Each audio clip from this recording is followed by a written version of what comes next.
Oh man, what's good? What's good? It's your boy 2K. This isn't a Three Kings Boxing.com podcast. This is something that's gonna be in between the last podcast we did and the one that's coming up on Monday. We told y'all we can go live at any time. And the situation that happened earlier today warranted us having to go live at any time. You know what I'm saying? Man. So my man Bo is really the man that's in the middle of all this shit. You know what I'm saying? Hey, So listen, man, the main thing that we want to discuss besides, what Bob Arum's sentiments about what Deontay WIlder, the decision he has made. That's secondary, and we might even not even spend that much time on it. But what we really want to talk about, you see the title. And I said in the post on Facebook, listener discretion is advised. These fucking beta male ass, estrogen filled soy boy boxing fan motherfuckers, bro. I mean, we talked about previously on another podcast, we talked about how cats over there aligning themselves with networks, promoters, fighters, emotionally is fucking up the game, dog. It's fucking up the game. It done fucked up the game. It done fucked up the game, exactly. Let me say that correctly. You know what I'm saying? It's a major issue. But now you got dudes literally out here in these streets. These niggas will put their fucking life on the line, dog, for a fighter, man. Yo, these niggas will put their life on the line for a promotional company, B. When did we come to this, fam? You know, I remember I was a little nigga, you know what I'm saying? 90-pound little nigga with a big ass head. My boxing gloves are bigger than my body, dog. I think that was all of us. Yeah. I'm in the gym hitting the bag, and I'm learning the speed bag, and I'm doing the double M bag and shit. I'm doing the Maz bag, all of that.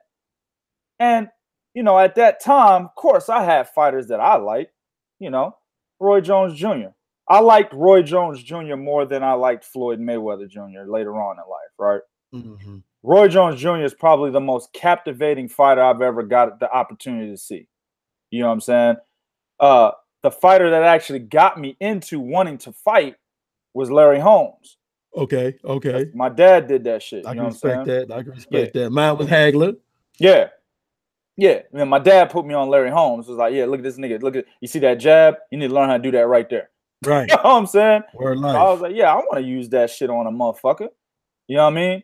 Now, Larry Holmes was boxing a little bit before my time, but my dad had all these tapes. My grandpa and shit had all these tapes as well. You know what I'm saying? So I watched the tapes. I'm like, yeah, I really like this guy right here. And then, of course, Roy Jones Jr. came later on. There's a lot of other fighters in between that, but I'm talking about the ones that were the most captivating for me. And Roy Jones Jr. came later on, and it was just like, damn, dog, I want to be just like that. You see what I'm saying? Now, terrible technique to follow. You know what I'm saying? But that's what I liked. That's who I liked. I didn't fight like him, but that's who I liked, right? But even back then, Bo, it was just, yeah, we really like this fighter. I mean, we're not trying to die off this nigga. You know what I'm saying? Like, I'm not gonna be in these streets out here. You killing me with that shit. That's just funny as hell. Every time I hear that shit, man, it's funny as hell. We ain't gonna be out there arguing with motherfuckers that we don't know, saying ludicrous shit, saying things, derogatory terms for you dumb niggas, profanity for you dumb niggas that are dumber than that. Just bad words, man. You know what I'm saying? To somebody that you don't know because you're trying to fucking support a fighter. Never in my mind did I ever think that way, nor did anybody that I talked to that liked boxing, whether it was family members or friends or people in the gym, they didn't feel that way either. Bo, you go to the gym and you get into a debate with a motherfucker. It was a nice little debate about why this fighter's good and why that fighter's good and why they think this fighter would beat that fighter and why they think this fighter would win this, etc. And it stayed right there. It was right never there, nothing baby. after that. Sure it was never nothing after that, dog. But now it's changed. Yeah. Bo, what is it, fam? Go ahead, kill it, dog. All right, what it is, dog, is this is what you have. You have these emotionally beta female. I'm gonna call them fuck male. They ain't males to me. They beta female ass motherfuckers. Double dose of estrogen. Okay. Beta female ass motherfuckers, dog, that sit behind, right? And let me make this clear. This ain't one person. This is a group of motherfuckers that do this shit. Yeah. Okay. All right. So they sit behind their desk, their table, never stepped into the gym, never got nothing. Like they don't got that competitive nature pumping through their heart. They got oil. They got water pumping through their fucking heart. Okay. And they get all emotional because you say some shit about a fighter they don't like. So what do? They start making up shit that you say that you didn't say. They start seeing shit that's not there. They have a hard time comprehending. Why? Because they're coming from a position of their fucking emotions. Oh. See? And then when you're killing that ass in an argument, because like you said, you argue with dudes in the gym, but you argue with other motherfuckers that knew boxing. Yep. Okay? But when you're arguing with a motherfucker that ain't ever been in the ring, okay, ain't never stepped into a gym, ain't never smelled motherfucking hand wraps, ain't never sniffed a pair of motherfucking shoes, ain't got a fucking bag with his gym shit in it, when that's the nigga you arguing with, he doesn't have the ability to comprehend what the fuck you're talking about. Right. Why? Because his only presentation of boxing, this ain't all dude. Listen, you got some guys that was never able to fight, but they've been in the gym at least. Or you got guys that have followed boxing and understand what they're talking about. These crop of fans is only in it for maybe a fighter or two. These crop of fans are only in it for maybe a network too. Bottom line is a lot of these fans, dog, they want to belong. That's why they all on Facebook and Twitter and following this motherfucker. They want to fucking belong. Yeah. And they feel, man, if I'm in this group and this group got 10,000 motherfuckers, I belong to something. No. They need that kind of shit to validate them. I don't need that to validate me. I don't need no group motherfucker to validate me. I validate me. That's why I was Truth and Facts about boxing, motherfuckers. Yeah, exactly. I validate me, right? But when you start beating that ass, right, and you hitting them with facts, then what does this emotional beta female bitch do? She want to start name calling. See. She want to start talking shit, trying to, you know what I'm saying, sneak dish you with some fucking comments that you know what it is, right? Then when you point out, hold on, dog, wait a minute, what that got to do with this right here? Like all that you talking got nothing to do with what I'm talking about, right? Then what do this motherfucker do? Oh, he won't back up. Oh, I'm finna tag this motherfucker. Tag everybody. I'm finna tag this motherfucker here. Come help. Yeah, somebody come help me. You know what I'm saying? Oh, no. I'm going to tag another dude I know that's in boxing like you, and I'm going to tag him. I don't give a fuck what another motherfucker think versus what I fucking know. I don't give a fuck about that. I don't need to tag another motherfucker about what I know, about what I'm explaining. I stand. God gave me 2 feet, not fucking 4. I ain't a dog like some of you beta female bitch niggas. I ain't a dog. I got 2 feet. I stand on him. And I stand on my own goddamn army. So I ain't gotta tag nobody. I don't have to go through a search engine shit on some shit over a year ago. Oh, them boys, them boys be killing that Google search, bro. They go through the search engine for shit to try to come up to make it look like, oh, look, see, this is what you said. No, that ain't got nothing to do with it. But then the very worst thing that a nigga do, this is the very worst thing. This is what makes you a beta female bitch. Is you run and complain to a motherfucker you don't know about being called a name. So let me get this straight. Tell him, Bo. So you want to fuss and argue and debate with me. You want to fuss and argue and debate with me. Because understand, I'm down for that because that's the kind of dude I am. Right? I'm a competitive dude. All right. Me and my man right here met arguing with each other on a fucking page. That's how we got cool. We was arguing with each other on a page. Right. But then When you want to argue with me, when you want to go with me, it's fine. But understand, don't come arguing with me. Don't come looking for the fight. And then when you getting that ass beat, complain about how you getting your ass whooped. That's beta female bitch shit. When you challenge a motherfucker and a motherfucker coming at you, you got two choices. Accept that motherfucker beat you or up your fucking game. So this is the situation. This live that we're doing right now should have been an episode of The Pit. It should have been. And see, a lot of people ask me the new beta female bitch nigga was scared. Right. The new people to the channel, you don't know what The Pit is. We only got one episode of The Pit. And it happened to be between two cats that are a part of Three Kings Boxing. One of them was a guy that's no longer with us. Another one, he's much active with Three Kings. You know what I'm saying? And Jordan, that's fine. You know what I'm saying? But we don't mind you disagreeing with us. And we know that if you disagree with us, I think Cheetah Head disagreed with us on the last episode, the last podcast. We actually enjoy the back and forth. And we we'll get into what we're saying, but it's fine that you disagree because we can have an educated conversation about our disagreements. You see what I'm saying? You're not going to resort to name calling somebody a casual or saying this or saying that. You feel what I'm saying?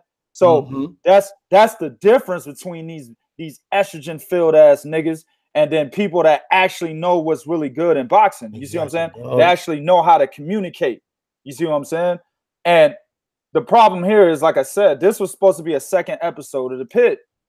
And what we do with The Pit, if there's cats that disagree with one of us, I'll start the live stream, I'll moderate, and then, the two disagreeing parties will go head to head until there's an ending. And then we'll say who the winner is. That's what we did with The Pit. You know what I'm saying? Exactly. Eric R. Laura versus her debate. That was the first episode of The Pit. Yeah, it sure was. Yeah. It was Laura versus her. Now, the reason why we never had another episode is because motherfuckers don't want to get in the pit with us. No. They don't. And it's not me just, not me tooting my horn or nothing like that. Because I'm sure there's other motherfuckers that could fuck with us knowledge-based wise. We just ain't had it yet. You know what I'm saying? Nobody wants to get in the fucking pit. Now, this dude is going at Bo. He's calling Bo a casual. What he called you, a spendejo, a Haman Knight. A Haman Knight. He told Bo he's a fake writer, right? He told Bo that he supports not the big matchups being made in the sport. He said all of these things with no proof without being able to prove that shit. Right. But that's either here nor there. The point is that he said it. Right. So I told him, I said, listen, you got all this shit to say about Bo and you saying he's a casual and all of that. We'll bring your ass into the pit. Nah, I'm not. I'm not one of those live guys. Nigga, what the fuck you mean you not a live guy? Well, hold on, wait a minute though. Wait, you missing some parts. Now he said all this because Chatterhead said, damn, that dude had a list of names to go. But he said all this, Chatterhead, right? I told this motherfucker when I was breaking shit down to him, hitting him with facts. I said, man, dude, go kill yourself, laughing out loud. This motherfucker ran to 2K and said, oh, you didn't say nothing when that fat bitch told me to kill myself. Yeah. I mean, I didn't skip that. That was gonna be my next part. You know what I'm saying? My thing is this, dog. Yeah, you should be Coach Big C. There's nothing wrong with a fucking debate. You know what I'm saying? Exactly. And that's what I told this nigga. I said, yo, if you really think Bo, word up, 78 Sports TV, word up, my nigga. Now, my thing is, if you really got some shit with Bo, dog, then get in the pit, nigga. You saying you got this argument. And I want the chat to talk about this shit. We talked about it before. His argument was, hold on, wait a minute. You know what? I do one better. Let me read the post. No, don't do all that. Don't do all that. Okay. We don't need to do that. I was gonna read the post that I made. We don't need to do that. Cool. We're trying to shorten this. We don't want to go too long. So basically, his argument was to what Bo had posted about how basically you can't expect a great fighter right? A world-class fighter to always get knocked the fuck out. And he gave examples. Go ahead and give your examples, bro. I said that if we're going to question the power of Spence simply because he didn't knock out Garcia, then we need to go through boxing history and question any heavyweight that ever fought James Toney that did knock him out. I want to question his power because James Toney fought a cat named Sam Peters and other heavyweights that was hard hitters that knock him out. And I want to question anybody that never knocked out Izard Charles when he was moving up in weight. I'm going to question their power. Exactly. Anybody that never knocked out Homicide Hank, Homicide Hank, that never knocked him out while he was moving up in weight, I'm going to question their power. Anybody that ever knocked out or haven't knocked out Izard Charles as he was moving up in weight, I'm going to question their power. So I was giving examples of, dog, this is boxing. Sometimes you're not gonna always knock a motherfucker out regardless. Maybe this dude was just tougher than you fucking thought. But why diminish or degrade the fighter? Oh yeah, and Hagler Duran was really a big one. I said, so I'm a question Marvin Hagler's power because he didn't knock out Duran, who was knocked out by Hearns previously. Exactly. Okay, exactly. So I'm gonna question his power, right? Exactly. But the bottom line is, if you know boxing, then it shouldn't be a matter of judging a guy's performance because he didn't knock somebody fucking out that ain't never been knocked out before, ain't never showed a sign to him ever being hurt before. Sometimes you run up against a motherfucker in boxing, dog, and they just tougher than the fuck you thought. That's how the sport goes. Exactly. So this dude, basically, Bo said majority of that. This dude's comeback was, well, Spence couldn't knock out a guy who was a lightweight. I got questions about his power. You know what I'm saying? And Bo and him went back and forth, and Bo's, his argument was logical. If you're saying this about Spence, then you got to say this about all these other guys throughout the history of boxing that fought smaller dudes and did not knock them out. There's a such thing as there's a few things that we could say is the reason why Mikey didn't get knocked out. Number one is his hard will and determination. Understand, Mikey Garcia talked a whole lot of shit. Yeah. This what I'm about to say right now is the reason why I believe Jarrell Miller has a big chance. What's good? What's good? Too Tough Talk. What up, good? What up, good? What's up, fam? What's up, Big Seven? This is the real reason why, fam, that I feel Jarrell Miller has a big chance against Anthony Joshua. See, some fighters may not be that good, right? But they have motivated themselves to where they're able, maybe just for one fight or maybe two fights, right? That they're able to step up their game, bro. They're able to elevate certain aspects of their game, right? Now, it's not necessarily survival mode, Eric. I'm about to get into that. The reason why Mikey Garcia didn't get knocked out against Errol Spence is because he was fucking highly motivated. He psyched himself into believing, and he said this in the post-fight press conference. He psyched himself into believing that he could actually be better than Errol Spence at everything that he does, fam. Yep, he sure did. I'm gonna tell y'all a story, man. This is real talk. This ain't about white, black shit. It ain't about that. But this is real talk, though. A lot of y'all know, a lot of y'all that have been in my channel, been around my channel for a while, y'all know I play semi-pro basketball, play college ball. You know what I'm saying? Whenever I played against a white boy, immediately my game rose. And it wasn't because I don't like white folks or anything like that. It was just a situation with me growing up, man, that all the competition I've ever had were from black people, man. So when we would go to, we go to the let's say the less impoverished parts of towns, right? And we're playing the all white teams. We would murk these dudes, only playing 50%. So whenever it just motivated me that whenever I would go up against a white kid or a white boy, even a Mexican, wasn't even just white, it's Mexican dudes too, Puerto Ricans, anybody that wasn't black, I'm gonna murder these dudes.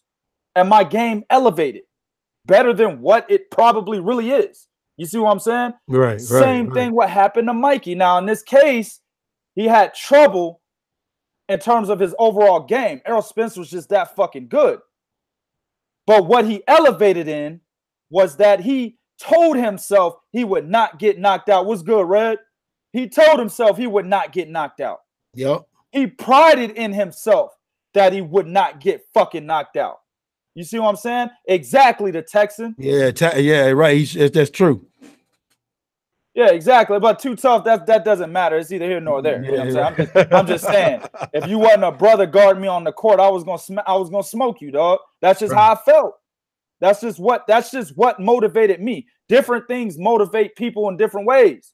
You see what I'm saying? So Mikey Garcia was motivated by the idea that he felt that he was smarter and overall better than Errol Spence. I can tell you something, man. Like when you look at a dude, let's say this. When you look at a dude, right, you about to engage in some type of competition playing football, soccer, whatever the fuck you play, right? Maybe even a goddamn game of dominoes.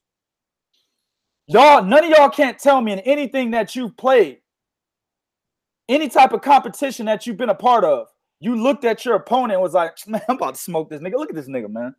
He don't look like he can. You know what I'm saying, bro? He don't look like he can hoop. He don't look like he could play bones, dog. Man, look at this dude, man. Look at this nigga socks, fam. This nigga can't catch a football. You know what I'm saying? There's always something that motivates everybody. Mikey Garcia, I could tell you, looked at Errol Spence, probably saw how even keel he was, probably looked at how one-dimensional he used to look in the ring and said, yo, it's exactly Too Tough. Everything from space to b-ball. You're absolutely right, player. That's hood. That's hood right there, dog. Exactly, fam. You know what's up. So Mikey Garcia looked at him and said, man, I take this nigga, man. That's why Mikey said, I'll do whatever you want. I'll go to 147. I'll go to Arlington. You know what I'm saying? Yeah, exactly.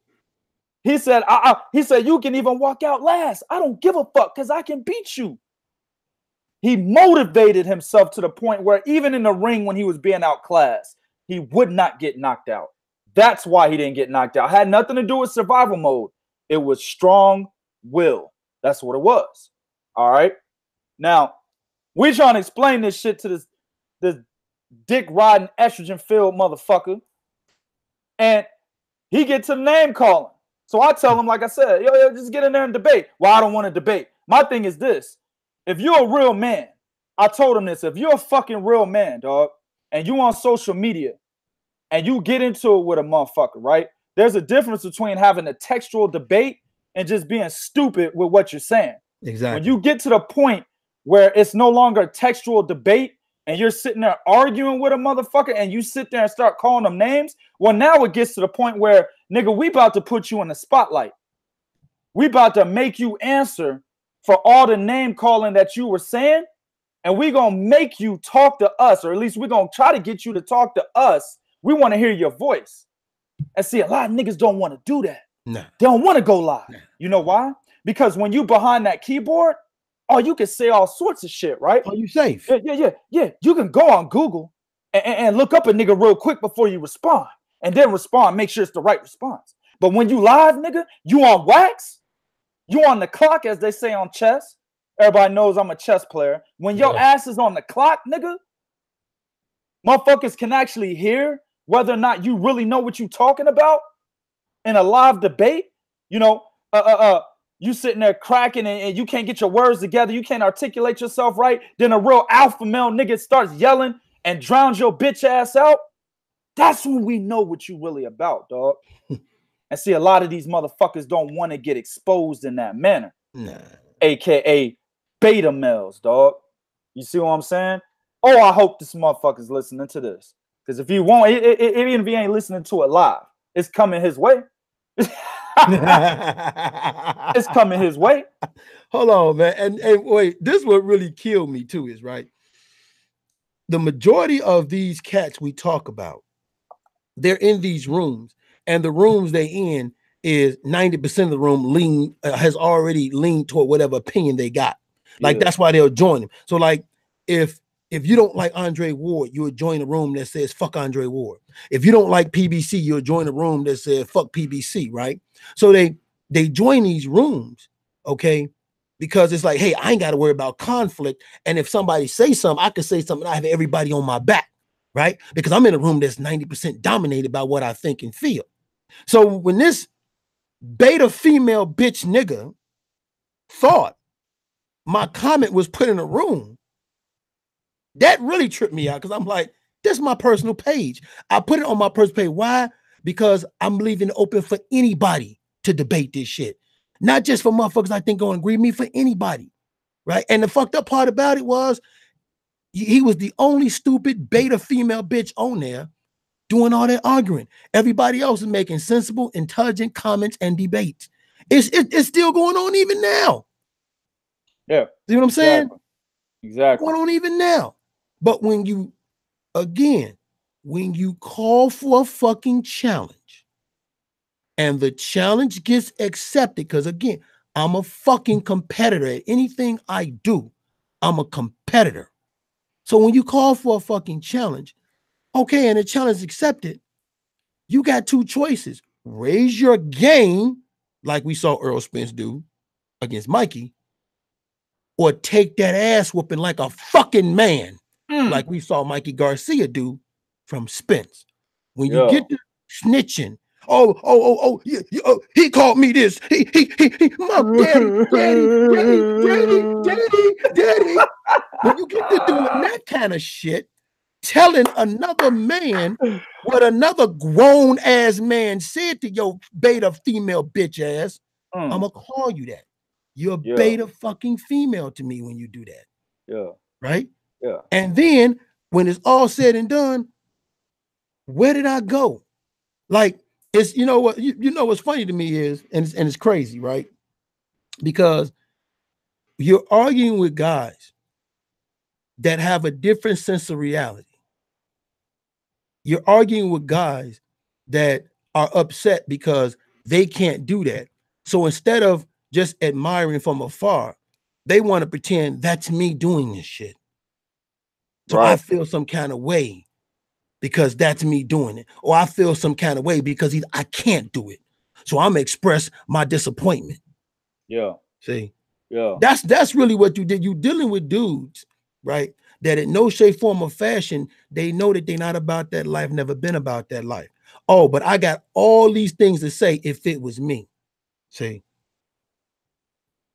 and the one thing, basically, man, the whole point of this is be aware, look inside yourself, and be honest. You know what I'm saying? Are you and listen, man, if my thing is this, if people can admit that, yeah, you know what I'm saying, I do you know, have bias towards a fighter, or I do have bias towards a network, or I do have bias towards a promoter, et cetera, et cetera.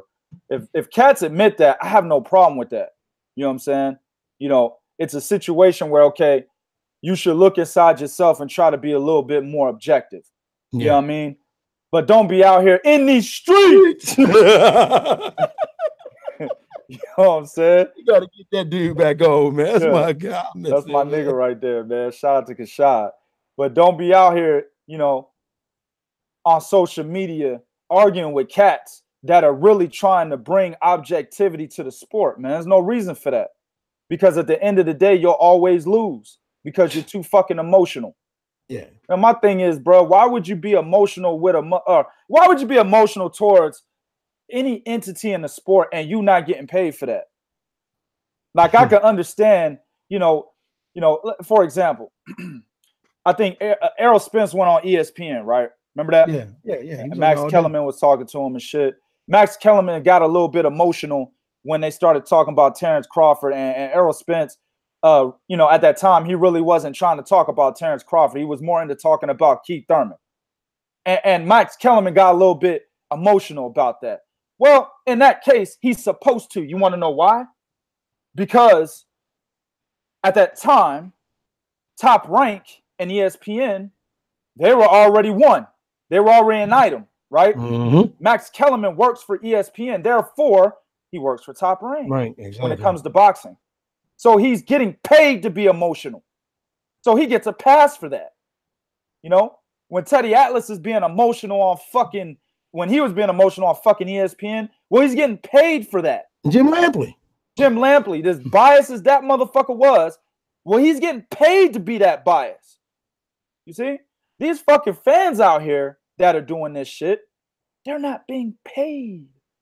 Bro, they're not getting nothing, nigga. Nothing. I mean, half and 80% of them don't even go to the fights. Oh, That's the part that really trips me the fuck out. 95%. Yeah, 90 to 95% don't even go to the fights. Don't even go to the fights. Just that's what really tripped me out. You want to bitch and complain about what a nigga's pockets is. You ain't even bought a ticket to support it. Bro, I'm telling you, man, 95% of these motherfuckers be on the couch with a box of Swiss cake rolls and some gummy bears, nigga. Watching TV. That's what they do all day, nigga. Niggas wake up with a Swiss cake roll in their fucking mouths, dog. Get on social media trying to argue with niggas really doing shit. You know what I'm saying? Man. And it ain't just us. This is for everybody. It ain't just us doing shit. Everybody, there's a lot of niggas out there doing shit, man. You know what I'm saying? Right. They feel like deputies, so they try to police other folks. Exactly, Cheetah Head.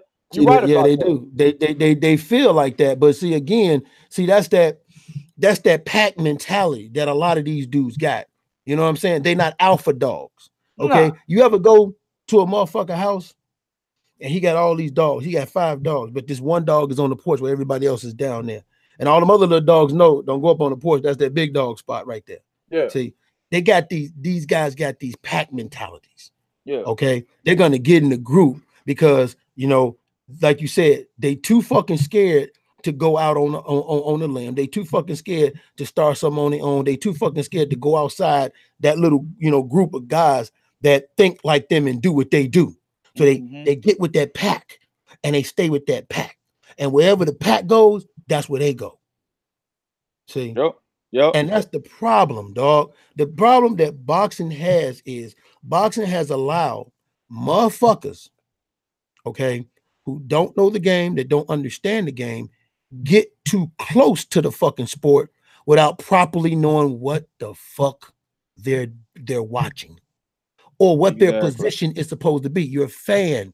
Be a fucking fan. Now, if I want to criticize, if I want to make a post where I'm calling out the hypocrisy, or if I want to make a fucking post where I'm like, well, hold on, wait a minute, man. If you're gonna say something about that dude, then you got to do this to everybody else in history. Understand, right? I'm giving you an example of why your thought process is errored. Because if I take what you say and apply that throughout the history of fucking boxing, then all of these motherfuckers you like and everybody like or don't know, it has to apply to them. Yeah. So you can't just take this one thing and apply it to this one fighter. No, that's not how it works. Yep. Okay. So that's like we know Terrence Crawford is about to fight Amir Khan, right? So if Terrence Crawford goes in there with Amir Khan, who has the weakest chin in boxing, and he goes 12 rounds with Amir Khan and don't get him out of there, we gonna talk shit about Crawford? Oh yeah, absolutely. Oh yeah.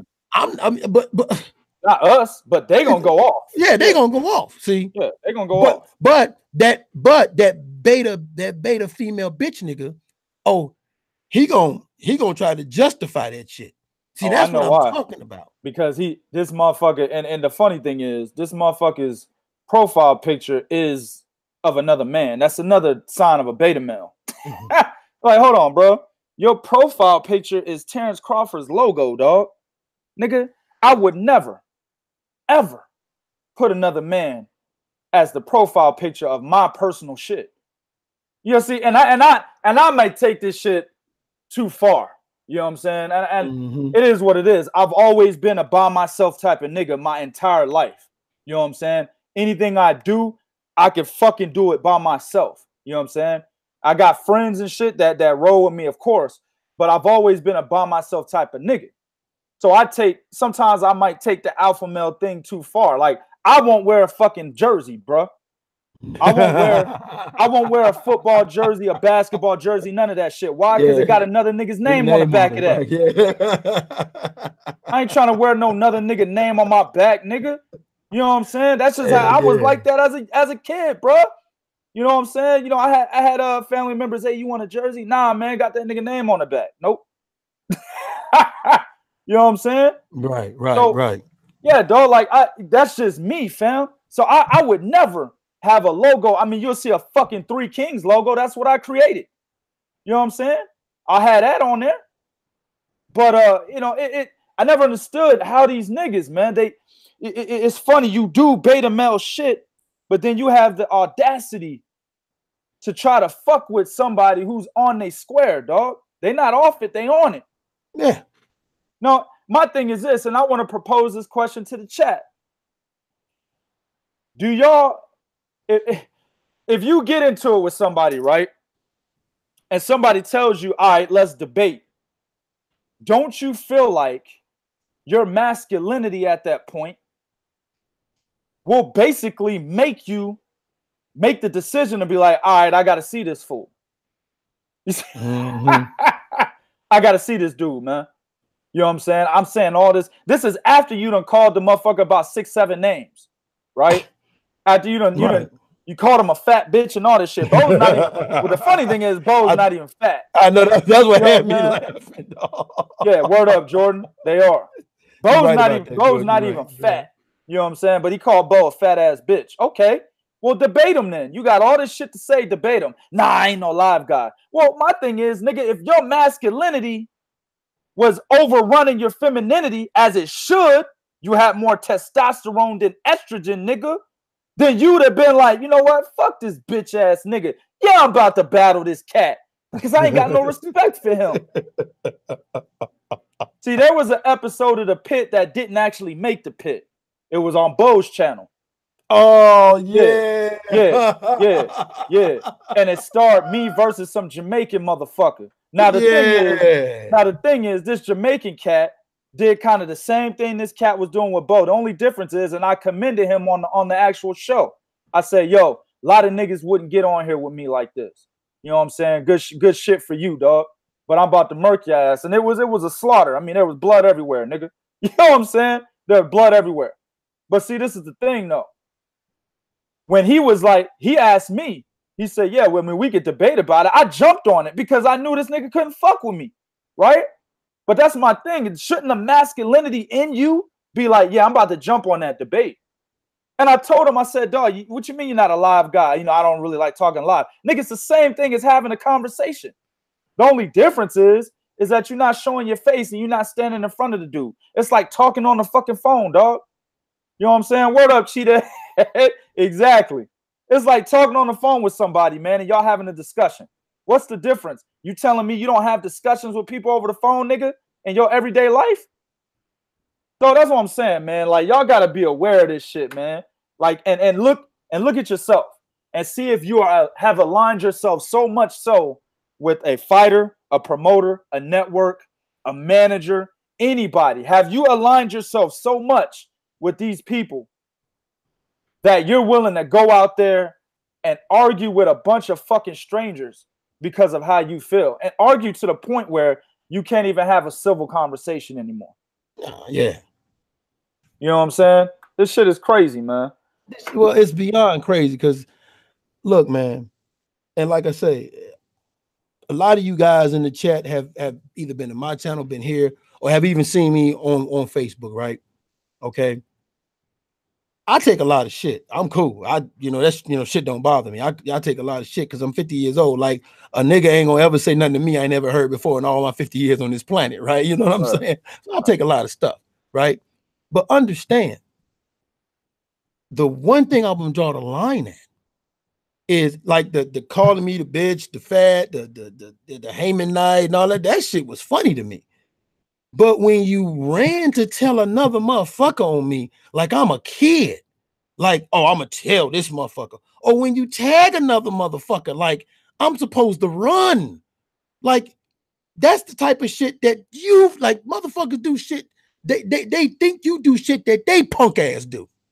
See, that's why they run to tell a motherfucker or they tag a motherfucker. Yep. See, exactly. Because that's that punk ass shit that they do. And when you do that, you damn right I'm gonna get violent, because now I'm thinking, oh, you think I'm a bitch? I got something for you. You gonna prove to me that I'm a bitch because I'm willing to prove to you that I'm not, and you my bitch. See? Right. And that's what gets me, dog, is we can debate. Listen, everybody not gonna agree, and I get that. And sometimes you can read something and misinterpret what a motherfucker is saying. I even get that, right? Me and another dude right on that same page was, we was talking. It was a civil conversation. He liked on my comment because I was like, yeah, I see what you're saying, but X, Actually, Y, and Z. y'all were disagreeing, by the way. That's important. That's important to note. Y'all were disagreeing, Yeah. and y'all still had a civil conversation on the same thread. Conversation, right? On the same thread. Right. He started out saying, "Hey man, respectfully." I said, "I bet I'm gonna listen to that." You know, and there's a lot of cat that I've done this with, that I've debated with, and it's fine. But these fans now, first of all, you make a post. If they don't like the fighter you talking about, here they go. Here they go. They lose all sense of their brain. They start seeing shit. That's what I'm saying. They get emotional. And they start, it's like their comprehension skills and all that shit. Get the fuck out of here. Yeah. Yeah, exactly. Ain't no 3 fucking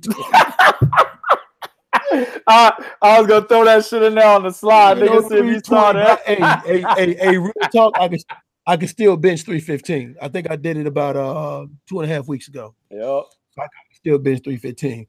But man, though, but at the end of the day, man, y'all got to understand, boxing has changed so much so, and some of it is due to social media, and some of it due to people's ability to have direct contact with fighters. So, like, if a fighter goes live and you're on his live stream and he answers your question, a lot of motherfuckers feel, it make them feel special, right? Yeah.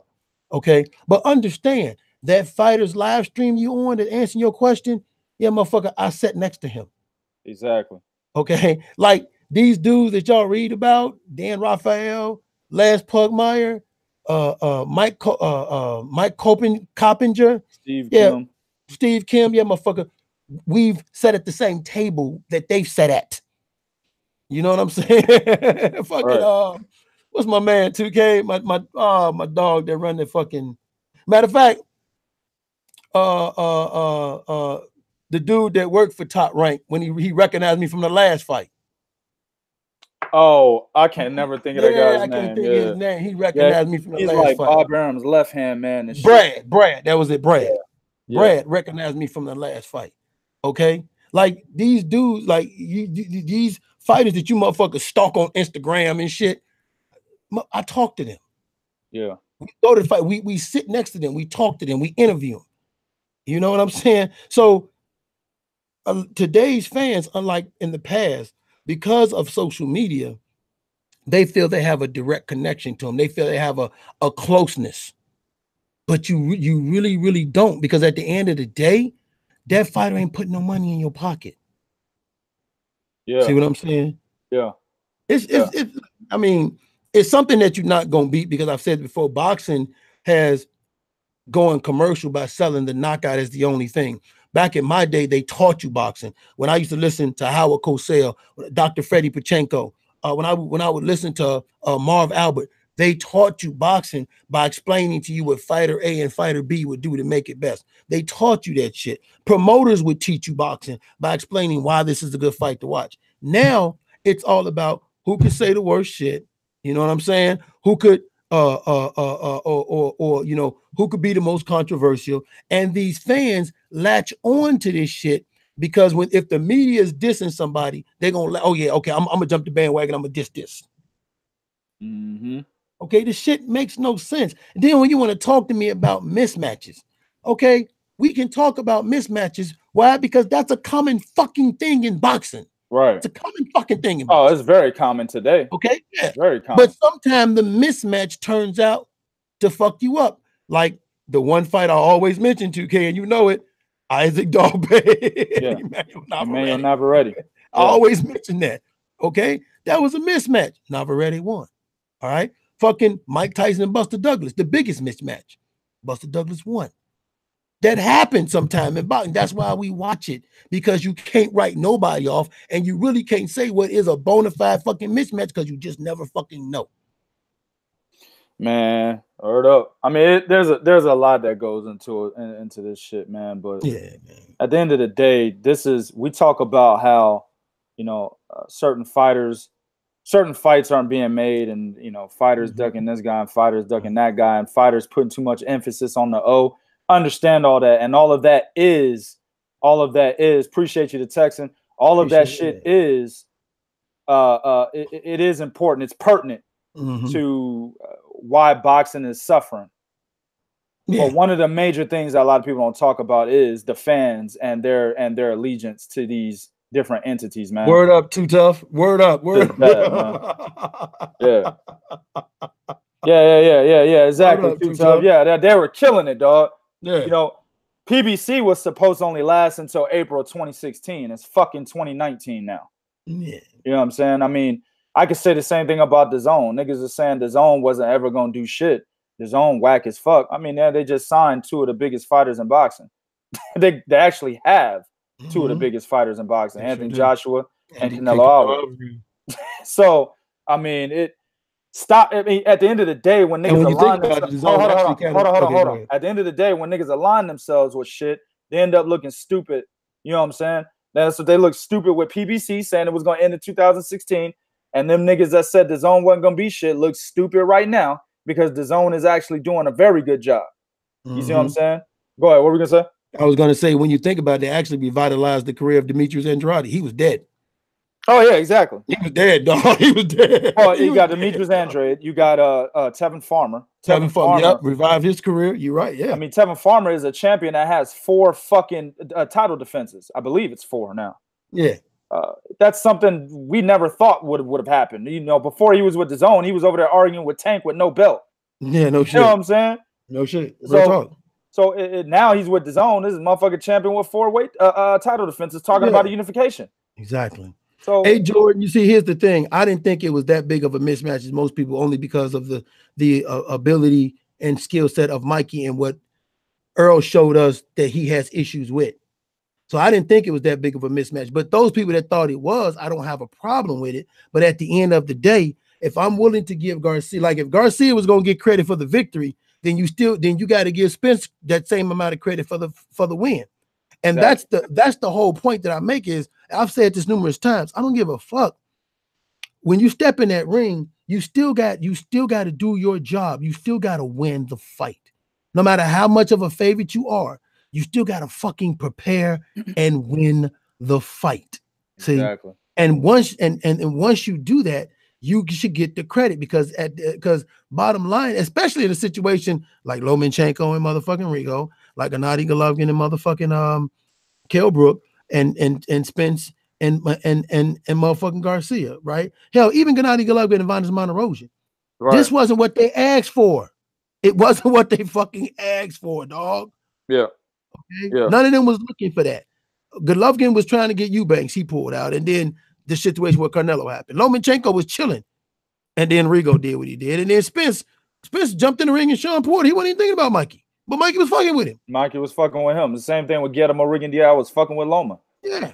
So, I mean, Kell Brook was fucking with Gennady Golovkin. Yeah.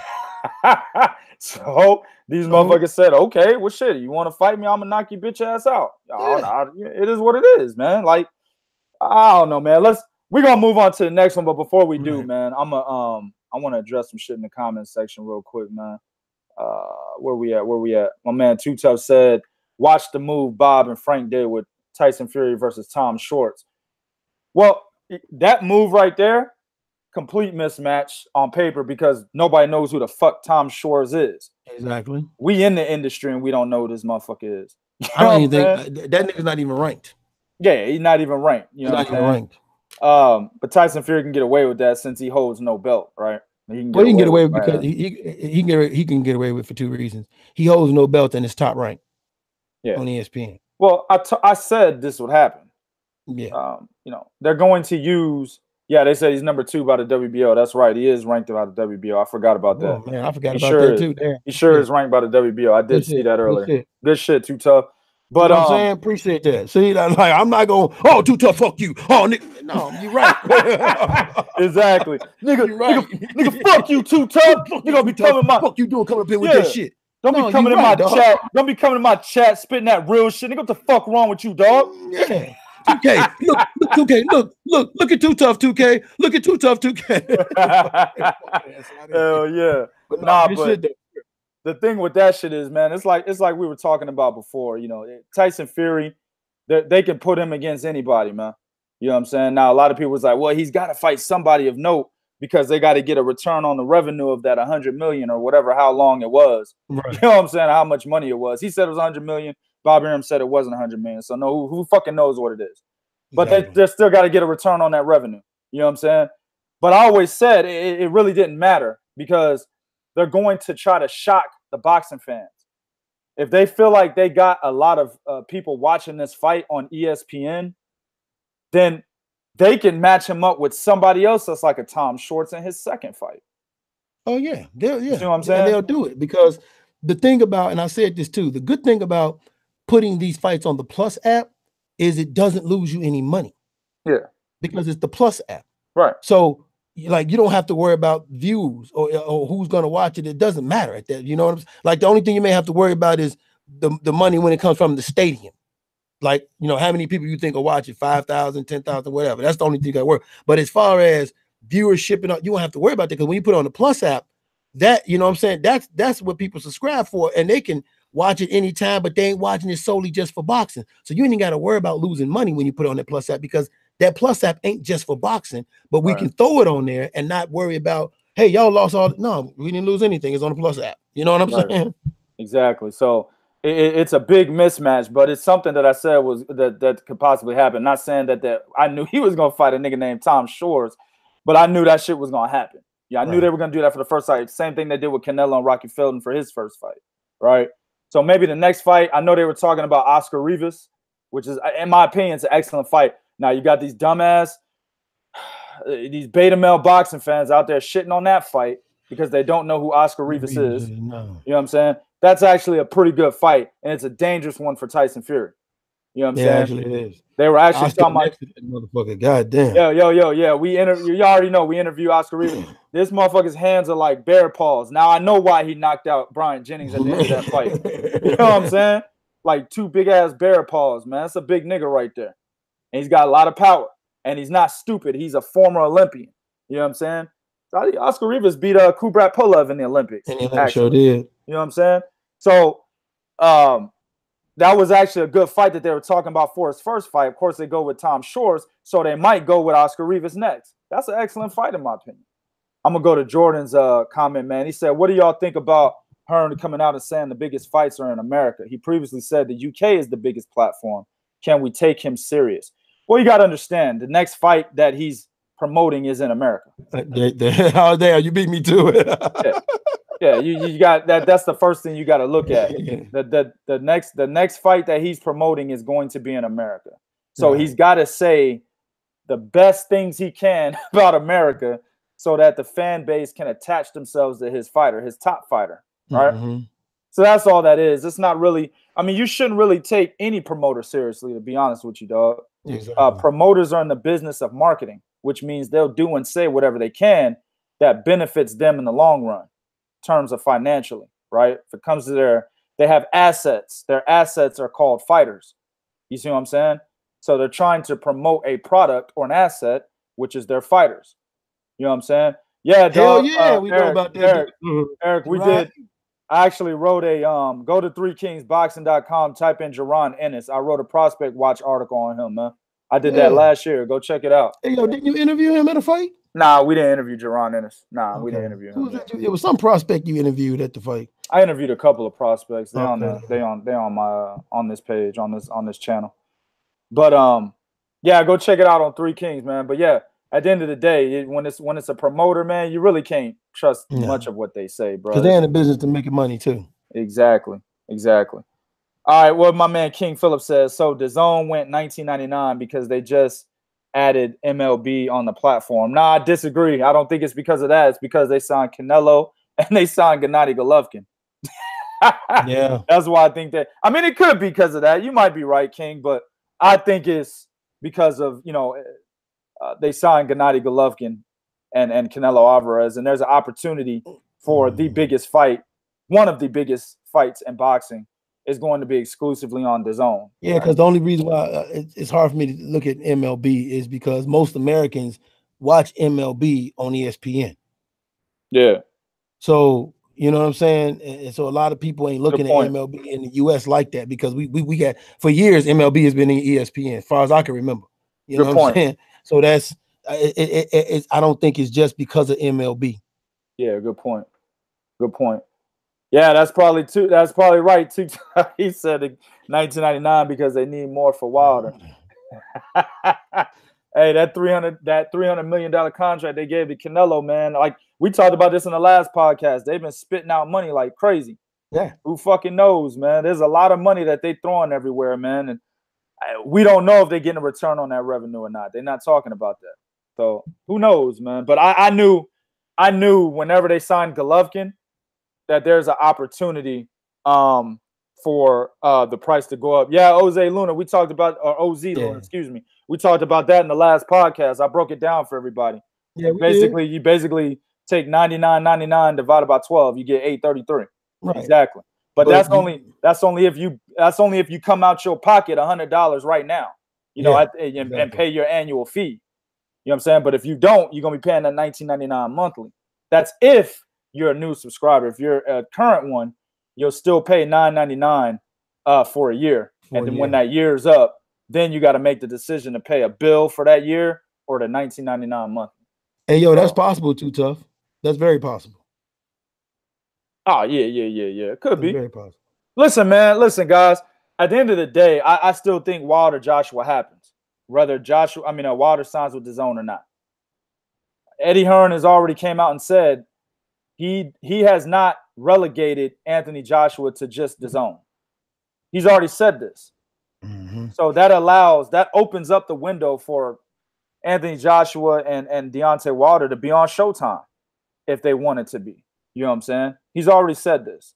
So I don't know about this year, man. Nah, I would say maybe next year or the year after. I'm not sure about that. I can't tell you that, Julio.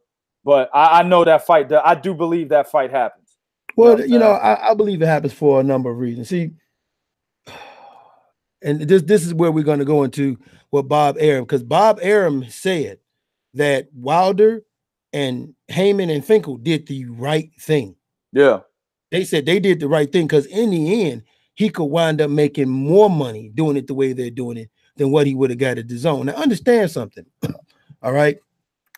Bob don't have no reason, okay, to agree with anything PBC. He ain't got a reason. Right. At all, period. But he's agreeing because, like he said, well, I would have done the same thing, and he has. He advised Pacquiao to turn on that 40 million that Floyd offered him. Right. And Pacquiao in turn turned around and got 120 million when the fight got made. Exactly. Okay. So he knows what he's talking about. Right. But at the end of the day, the fight has to happen because, like you said, as long as nobody loses and they're holding belts. Right. So I'm not mad, although I said this. Listen, I am a part of me is disappointed that he didn't sign with DAZN because that would have meant, definitely we'll get the fight. But I'm not mad at him for going with Showtime because at the end of the day, and I use this analogy, and Wilder said it himself. Okay, if you have a job, you got all these sweet ass perks on your job. It's just a matter of they not paying you enough. So you get a new job that's willing to pay you something, but none of the perks you get. But then the job you like with the perks say, okay, you know what, we can't match their offer, but we'll get you close to what they're offering you. Then shit, you be like, all right, well, fuck it, I'll stay because I get all these perks. You know what I'm saying? I'll stay because I get this, and I get, you know what I'm saying? I get to keep, all these damn perks that I like to have. Right. And then in the end, that this fight, they got to make the fight because as long as Deontay Wilder holds that belt, they're eventually going to have to see him because the talk is just there. And then there's, like you point out, 2K, there's no animosity between DAZN and Showtime. Nah. So it's not going to be that hard to make a fight. See, Too Tough took my fucking point, bro. And that what he said. See, man, Too Tough, man. See, dog. See, nigga, you need to get in the pit with me, nigga. First he come up in here speaking facts and shit. Now this nigga gonna take my point. See what I told you earlier? I said I'm gonna wait till the show. That was my point, what he said. Basically, I believe that Bob Arum is only saying what he's saying about how he commends Deontay Wilder and he agrees with him and Al Heyman and all of that. It's because he's got his eyes on Joshua versus Tyson Fury. Oh, yeah, I most definitely. I think, I agree with that. And this goes into what, the answer we gave Jordan about promoters. You should never take them. You should never listen to what they say, take it at face value and run with it. No, man, there's always an agenda behind everything they say. especially when they do something out of the ordinary, like agree with a rival promoter or manager or fighter for that matter. You know what I'm saying?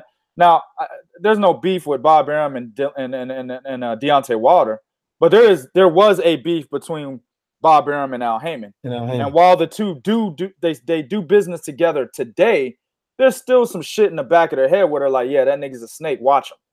You see what I'm saying?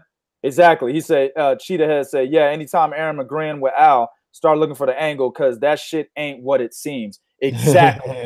Exactly. And and Too Tough has said that earlier, and that's where I was going with this. I believe Bob Arum is looking at AJ, and also he wants Wilder versus Fury. Yeah, of course. So he's like, yeah. Hell yeah. He playing nice. Yeah, don't sign with DAZN. Understand, family. Top Rank is in alliance with Frank Warren. Frank Warren is the direct rival of who? Eddie Hearn. Eddie Hearn is the ambassador for what platform? DAZN. So if Wilder signs with DAZN, and given the alliance that Top Rank has with Frank Warren and the beef that Frank Warren has with Eddie Hearn, it makes that fight harder to make. You see what I'm saying? So Bob is like, hell yeah, dog. Don't sign with them punk motherfuckers. Be a free agent so we can get you in the ring with my guy and we can get that money.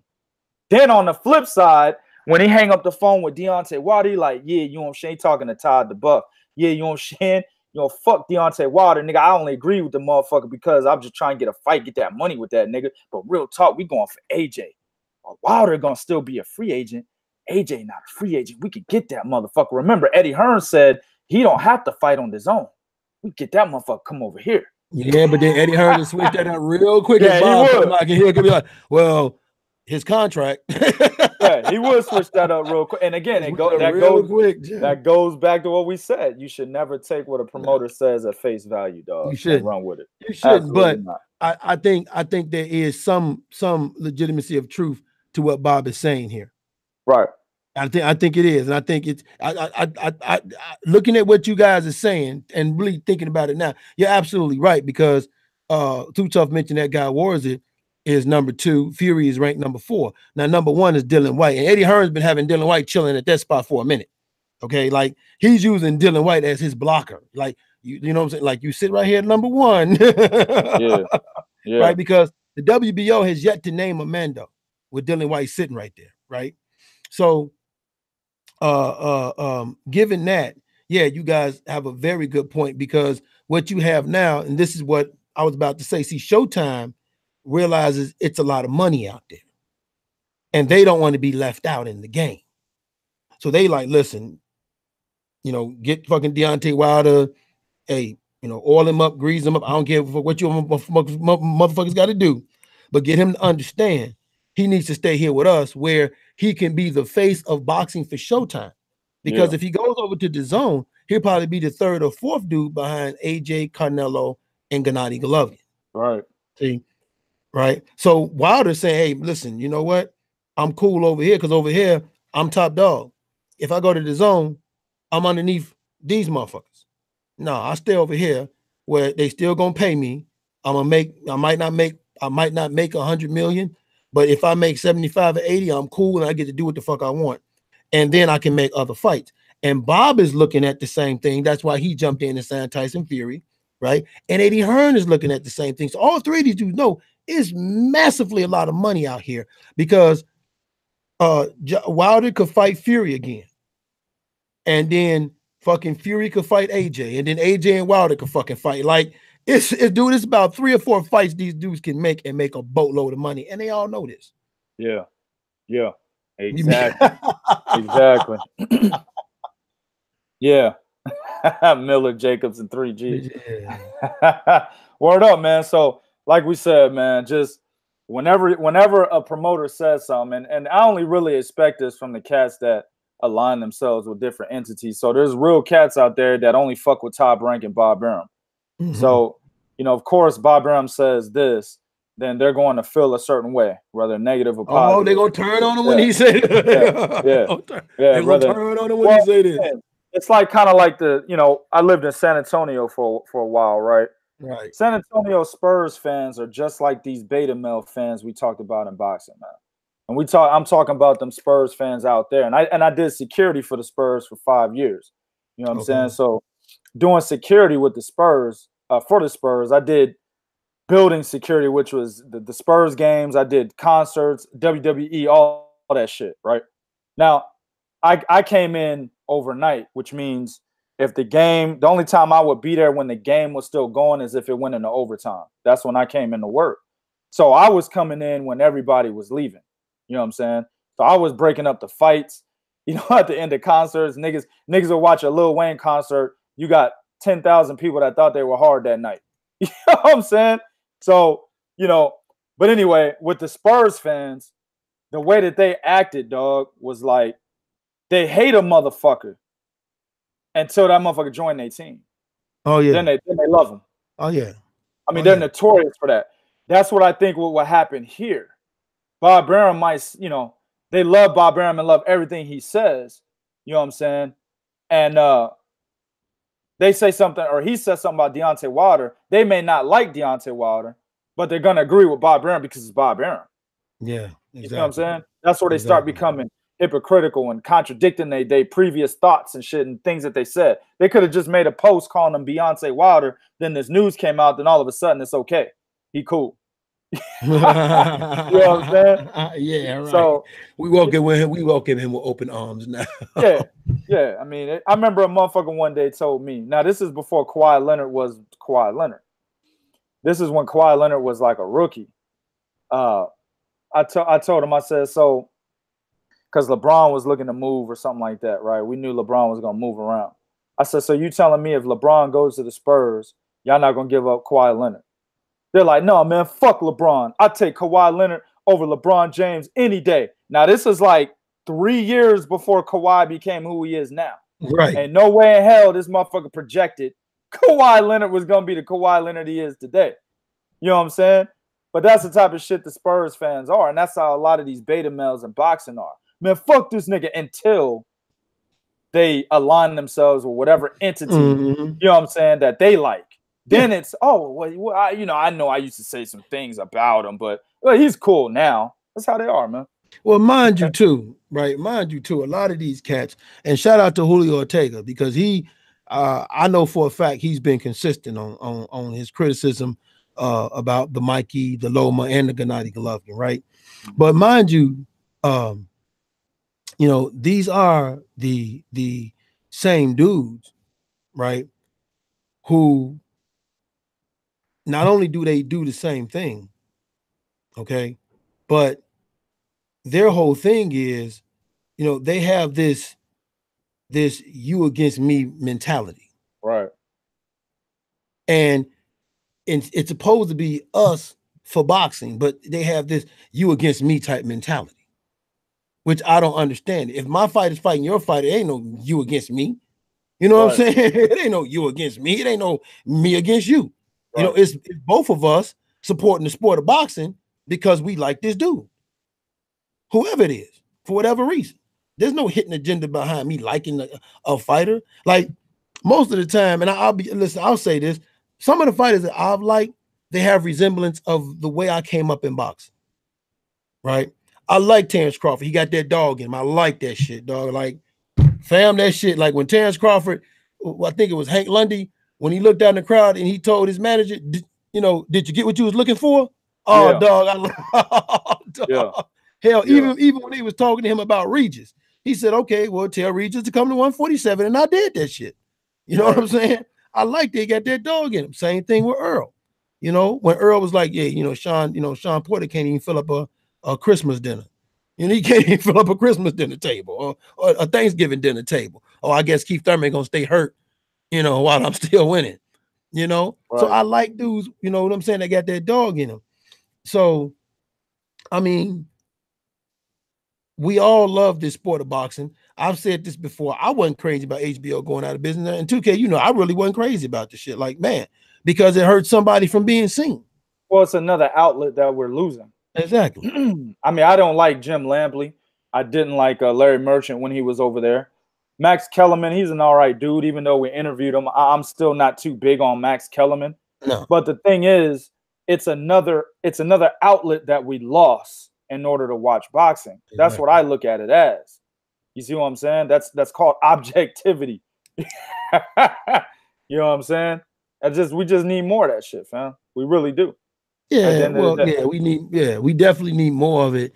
But then on top of that, what we also need is we need boxing to go back to where it was, go back to its grassroots where it made sure it was like the NFL. They got all these networks, like they got a show on the NFL, which modeled the John Madden thing, where they have that chalkboard dog and they show you the play. They call out the play. They got former fighters on there doing all that whole shit, dog. Same thing with MMA. You know what I'm saying? Same thing with basketball. Boxing don't have that. Boxing don't have something where they showing you or they teaching you this fight. You know, they just don't have it. They just rather sell you this knockout. Or because remember, for the longest time, even in the heavyweight division, he was big and he can punch. Right. So, yo, boom, there he is. You're a heavyweight. Get out there and fight. I mean, think about it. That's actually what's going on with Anthony Yarde. Here's a dude that didn't have no amateur career, had a very little one, and they made him a pro. Now look at what's happening as far as people kind of tripping on him like, dog, all right, yeah, what, you know, you in these positions for these titles, and you still acting like, you know what I'm saying? You know what I'm saying? You still acting like you a prospect. Word up. See? Word up. See, Too Tough, you're right. HBO left, but we have in its place DAZN and ESPN. My thing is, though, shit, I would have loved to have DAZN, ESPN, and HBO. And HBO. You know what I'm saying? Like, that's just, to me, it's just, I don't give a fuck what the commentators say, to be realistic with you cats, man. Yeah. Like, I really don't. I mean, hey, y'all could call me arrogant, conceited, all of that, and I'll accept it. I feel like I know more than them niggas anyway. You know what I'm saying? Nigga, I be trying to, I turn my TV to speak Dutch, so I don't know what the fuck they say. Yeah, like if I, you know, HBO and Showtime, I don't have those channels. I don't have cable. You know what I'm saying? I have the apps, though. I have DAZN and ESPN Plus and all that, right?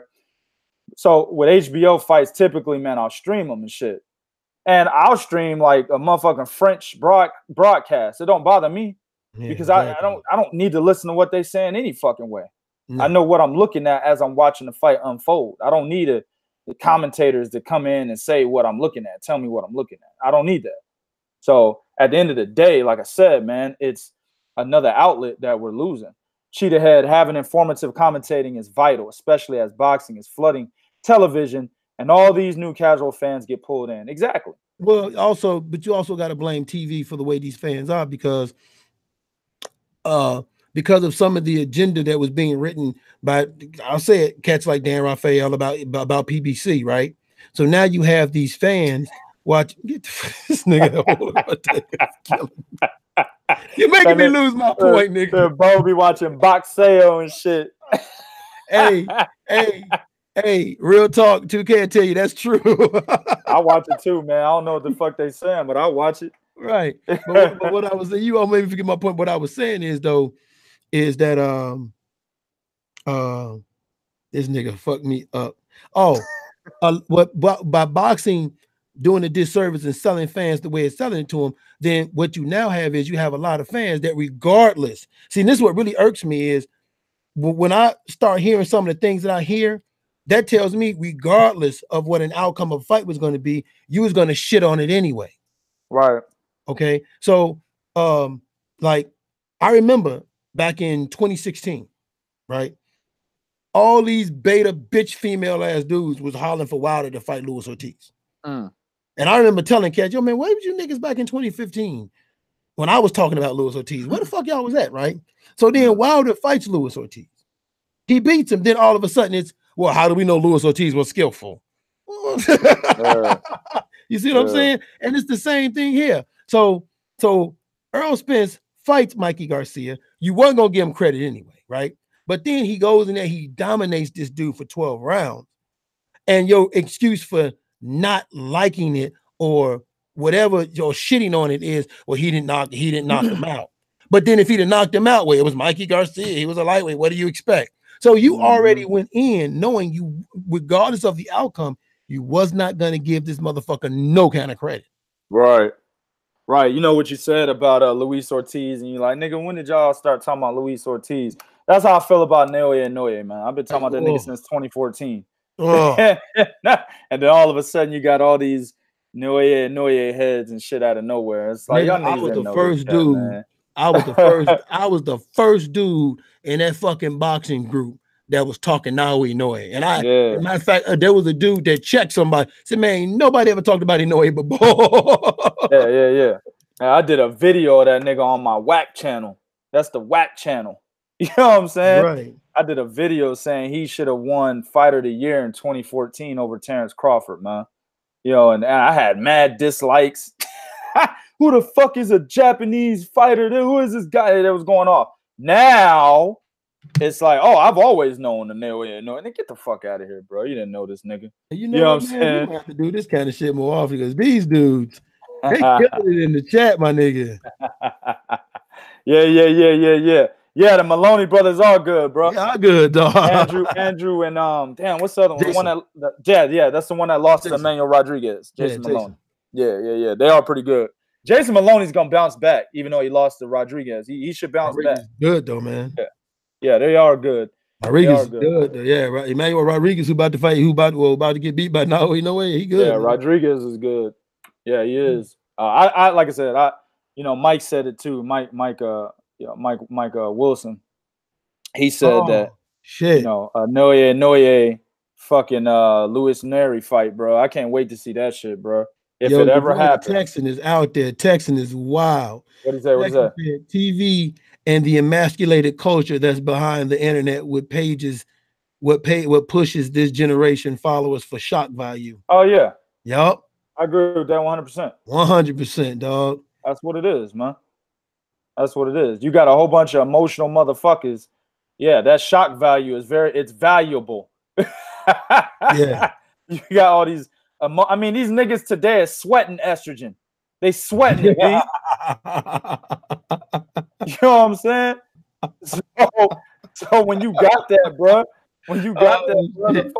the shock value, or at least the results from that shock, it's valuable, dog. So yeah, I agree with that 100%, man.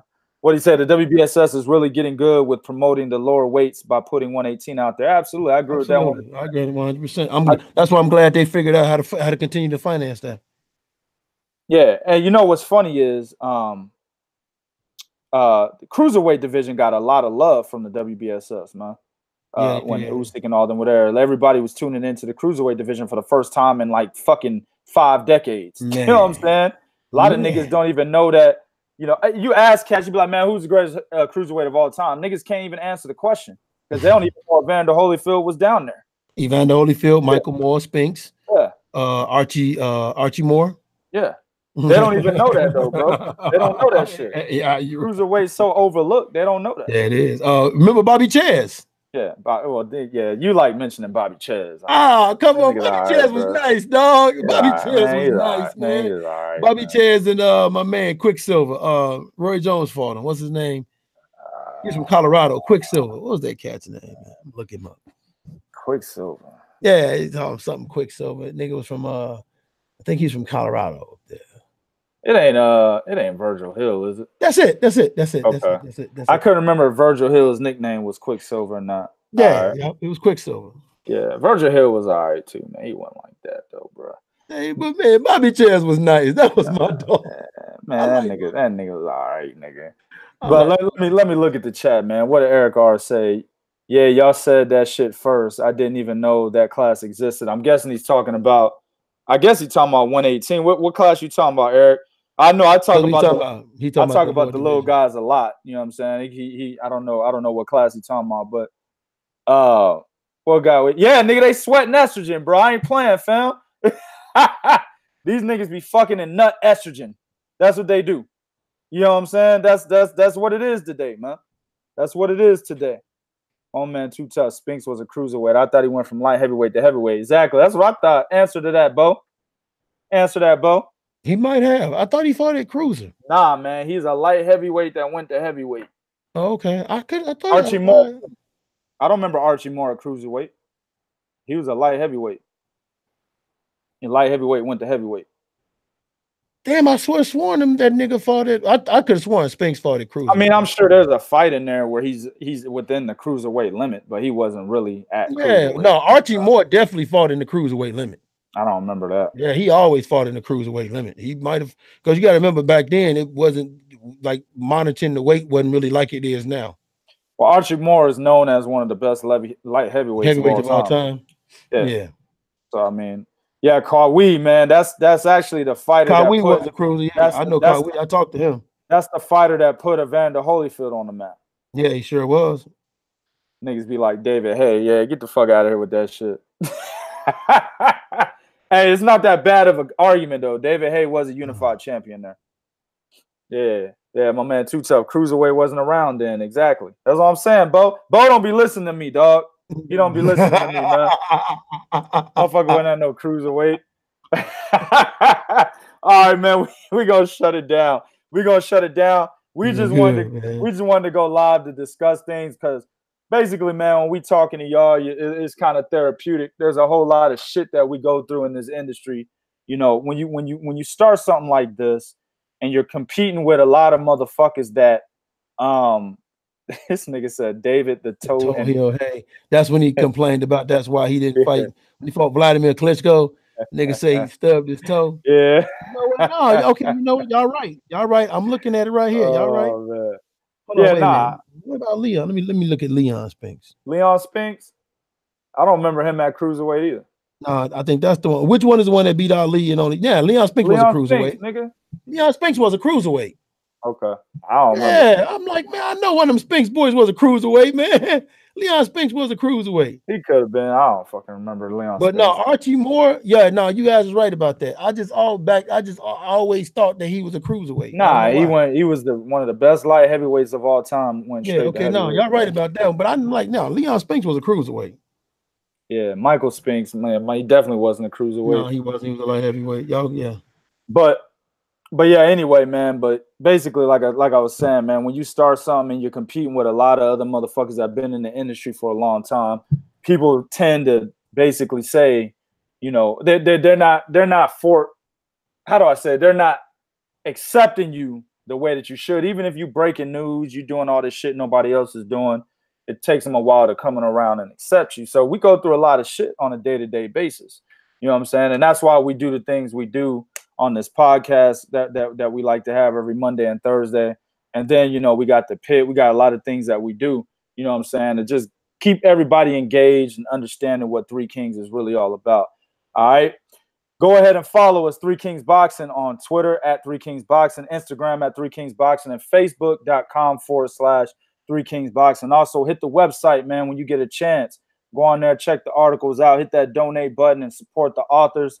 Also, don't forget every Monday and Thursday, 9:30 Eastern Time, 8:30 Central, 6:30 Pacific. We're going to be right the fuck here with the Three Kings Boxing Podcast. Also, man, keep your phone alert.